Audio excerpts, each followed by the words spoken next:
প্রতি সোমবার দিন তিনি রোজা রাখতেন বাবা, প্রতি সোমবার দিন তিনি রোজা রাখতেন। না না না না না, আল্লাহ নবী সাল্লাল্লাহু আলাইহি ওয়াসাল্লামকে হযরত আবু কাতাদা জিজ্ঞাসা করে বলেছিলেন, আন সাউমি ইয়াউমিল ইসনাইন ইয়া রাসূলুল্লাহ ইয়া হাবিবাল্লাহ, আপনি প্রতি সোমবার দিনে কেন রোজা রাখেন গো রাসূল?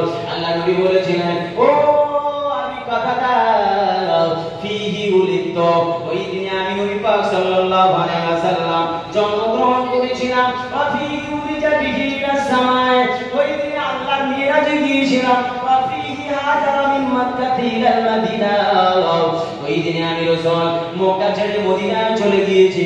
ওই দিনে আল্লাহ তাআলা আমাকে নবুয়ত দিয়ে দান করেছেন।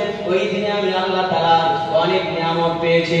আল্লাহ নবী সাল্লাল্লাহু আলাইহি ওয়াসাল্লাম বলেছেন, না না না, আমার জন্মকে কেন্দ্র করে আমি রাসূলুল্লাহ রোজা পালন করতাম। অর্থাৎ বোঝা গেল নবীর জন্ম নবী নিজে পালন করেছেন।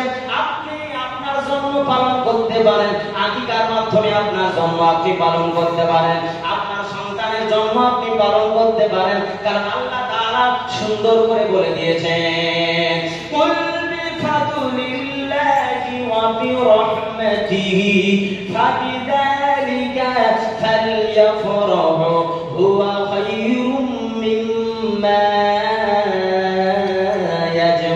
ইয়াজমাউন। কুল বিফাদলিল্লাহি ওয়া বিরহমাতিহি, হে নবী আপনি বলে দেন, হে নবী আপনি বলে দেন, কুল বিফাদলিল্লাহি ওয়া বিরহমাতিহি,